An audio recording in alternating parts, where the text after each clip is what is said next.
আমাৰ বিদ্যালয়তে শিক্ষাদান কৰি যোৱা এই শিক্ষাদানেৰে ছাত্ৰ ছাত্ৰীসকলক পোহৰৰ বাট দেখুৱাই এজন মহান ব্যক্তি কৰি তুলিলে এই তিনিজন আমাৰ সম্বৰ্ধিত পিতৃ আমন্ত্ৰণ ক্ৰমে আহি সময়মতে উপস্থিত হৈছেহি তেওঁলোকলৈ আমি পুনৰ ধন্যবাদ জনাইছো আমাৰ বিদ্যালয়ৰ অৱসৰপ্ৰাপ্ত প্ৰাক্তন অধ্যক্ষ শ্ৰদ্ধাৰ শ্ৰীযুত সমৰজিৎ শইকীয়া ছাৰ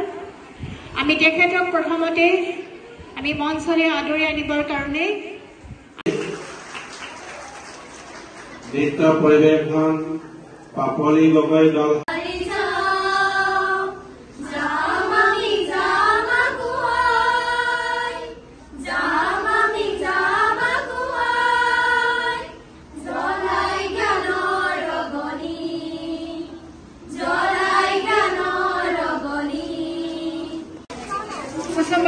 তেওঁলোকে জনাইছে